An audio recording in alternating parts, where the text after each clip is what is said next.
টিওনোর সম্মানই পাঠাইতে হবে, ডিসির সম্মানই পাঠাইতে হবে, এডিসির সম্মানই পাঠাইতে হবে। তোমরা সমঝোতার পথ বন্ধ করে দিলে তোমরা ক্ষতিগ্রস্ত হবে।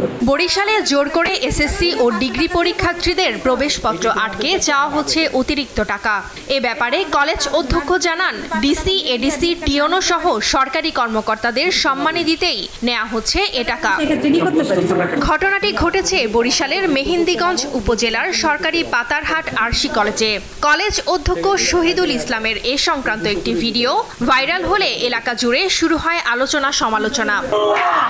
এতে ক্ষুব্ধ শিক্ষার্থীরা কলেজ ক্যাম্পাসে অধ্যক্ষের বিরুদ্ধে নানা অভিযোগ সামনে এনে তার অপসারণ দাবি করে বিক্ষোভ করে। আমাদের কলেজের প্রিন্সিপাল তিনি আমাদের থেকে অতিরিক্ত টাকা দাবি করেন, শুধু বারবার আমাদের প্র্যাকটিক্যালও তিনি 400 টাকা করে ধার্য করছেন। তিনি প্রায় সময় ভর্তি বাণিজ্য থেকে শুরু করে নামে বেনামে খাতে বিভিন্ন সময় বিভিন্ন অর্থ হাতিয়ে নিচ্ছেন শিক্ষার্থীদের কাছ থেকে।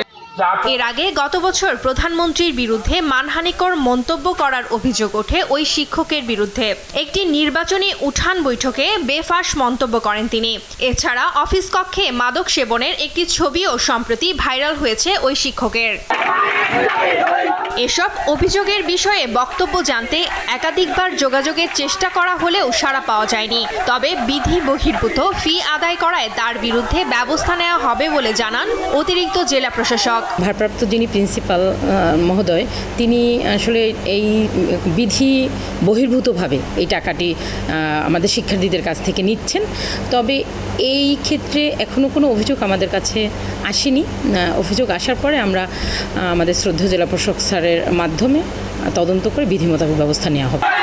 জুন মাসে অনুষ্ঠিত এইচএসসি ও ডিগ্রি পরীক্ষার প্রবেশপত্র আটকে শিক্ষার্থী প্রতি 300 থেকে 500 টাকা নেন অধ্যক্ষ শহীদুল ইসলাম। নিউজ ডেস্ক, দেশ টিভি।